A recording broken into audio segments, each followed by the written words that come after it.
Okay, I need you to sit with me for a second here because what is happening in American politics right now? Like, genuinely, what is going on? We have got voters, the same people who stood in line last November and cast their ballot. Now, looking at the camera and calling this presidency a horror movie. Those are their words, not mine, not the media's, theirs. And at the same time, while people are trying to figure out how to pay rent, how to afford groceries, how to put gas in the car, the White House is apparently focused on passport redesigns with the president's own face on them. I'm not making this up. I could not make this up. And then there's the James Comey situation, which honestly, when I first read it, I had to read it twice just to make sure I wasn't missing something. We are going to get it all of it today, every single piece, and I promise you by the time we are done, you are going to understand exactly what this means, not just for Washington, but for you, for your wallet, for your daily life. What's up, everyone? I am Frank John, and welcome back to Joshu Reaction. Or if you are brand new here, welcome for the first time to Joshu Reaction. This channel is simple. We take complicated news, we strip out all the noise, and we talk about what's actually happening and why it actually matters to regular people. No spin, no agendas, just straight up honest conversation. If that sounds like something you want more, smash that subscribe button right now. We are building something real here and I want you to be a part of it. Alright, let's get it into it. Alright, let's start with the passport thing. Because I think this is one is actually being a little underreported and I want people to understand it properly. So the Trump administration has been moving toward a redesign of the standard US passport, and the redesign from what's being reported includes prominent imagery and branding tied directly to the current administration, including the president's own signature. Now, here's the thing I want you to think about. A passport isn't just a travel document, it's a piece of the United States government. It represents the country, every American citizen. When you are standing at a border checkpoint in other part of the world, it's meant to be institutional. It's supposed to be outlast whoever happens to be a president at any given moment. So when an administration start putting its own personal branding, its own imagery onto that document, that's not a small thing. That's a choice, and it's worth asking why. Why is this a purity? Because here's the reality most Americans are actually living in right now. Inflation has been harming family budgets over 2 years. Grocery prices are still evaluated compared to where they were before 2021. Housing costs, whether you are renting or trying to buy, remain near record highs in the most major cities. Gas prices fluctuate, but the everyday cost of just living has not given easier for most working families. And I get that a passport redesign is not directly connected to any of that, but that's kind of the point, right? When people are stretched thin, when people are worried about real, tangible problems, the optics of spending government attention and resources on something like personal branding, that's matter. People notice that. And honestly, this isn't even really a left thing, right?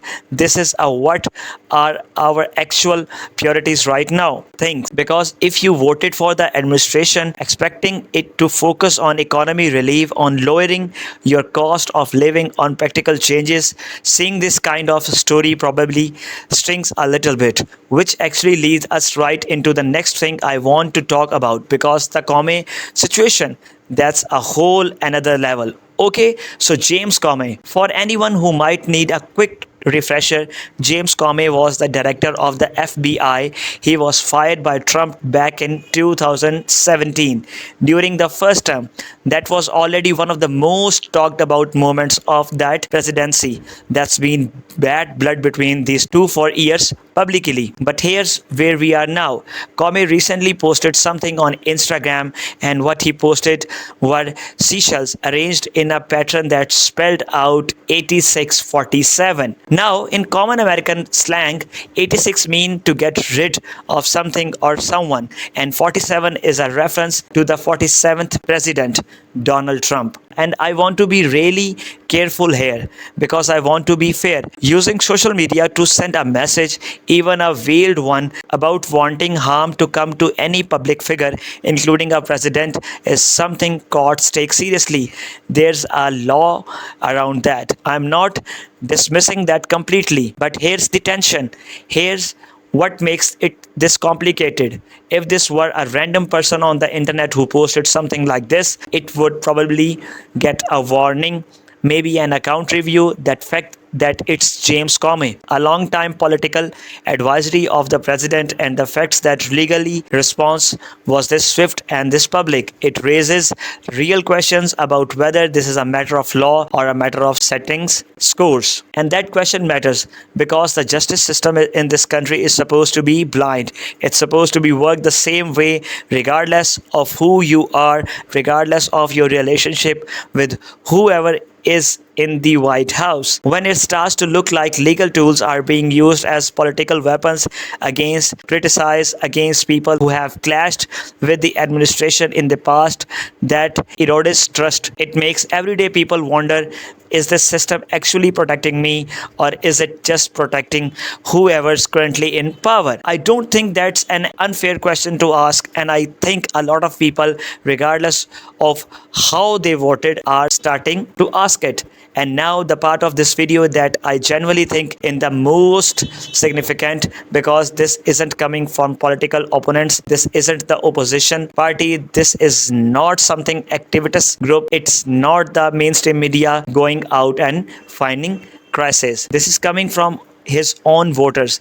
The New York Times recently conducted a focus group, and in that focus group, 9 out of 12 participation people who had voted for Trump expressed serious regret about their vote. 9 out of 12. One of the voters in that group used the words horror movie, said that's what this feel like. Another reportedly said they felt like they did being sold a fairy tale.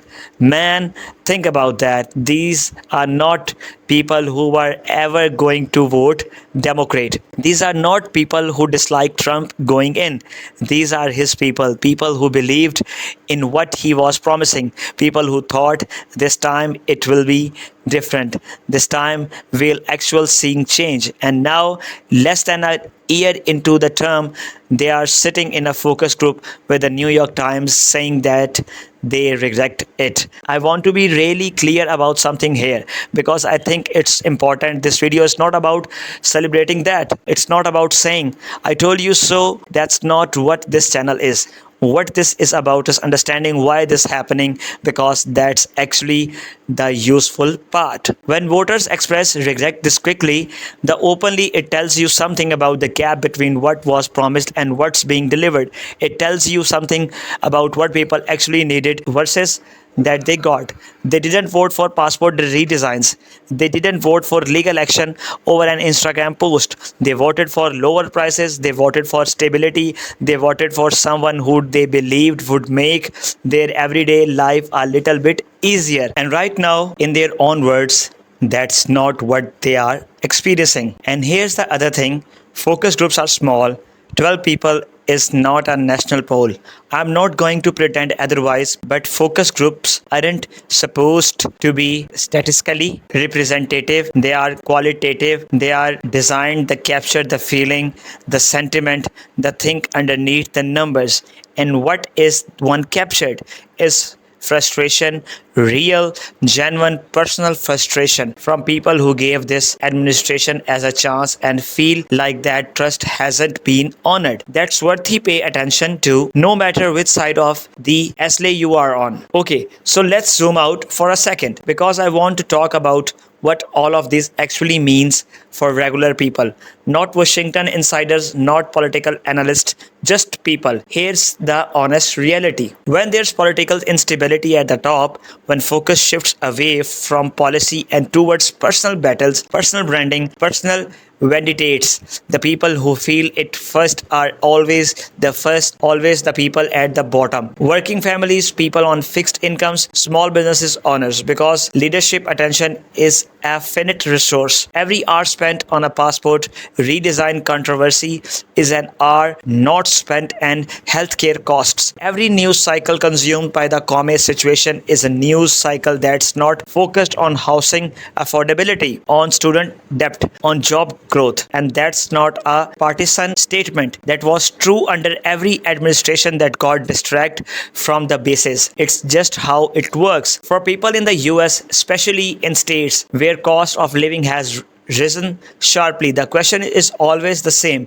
Is the government actually focused on me, on my bills, on my kids' school, on whether I can afford it get sick? Right now, based on what we are seeing, based on what those voters told the New York Times, a significant numbers of people who have gave this administration the benefit of the doubt are saying not really, not the way we hope. And for our Canadian neighbors watching this, because we have got a lot of you, this matters too. The US economy, US political stability, US trade relationships, those things ripple across the border in very real ways. When Washington is distracted, when trust in American institutions adores, in effect international confidence, it affects market, it affects the working relationship between our two countries. So this isn't just an American story, it's a North American story, and it deserves honest, careful attention. The three things we talked about today, the passport situation, the Kome case, and the voter sentiment, they are each different, but they are connected by the same thread. A question about priorities, about what this administration is actually focused on, and whether the focus is serving the people who put it there. That's the conversation worthy heavy, and that's what we are here for. All right, that's going to do it for today. I want to hear from you. Genuinely, are the voters in that focus group speaking for a bigger group of people, or is this just a blip? Do you think things can course correct from here, or are we watching something that's already locked in? Drop your honest thoughts in the comment box. I read every single one, not just the ones that agrees with me, all of them. And if you are not subscribed yet, what you are doing, hit that button. We do this regularly, we do it honesty, and we do it for the people watching, not for the algorithm. I'm Frank John, this has been Joshu Reaction. I'll see you in the next one. Take care of yourself, stay informed, and I'll talk to you soon. God bless America. In God we trust. Bye bye.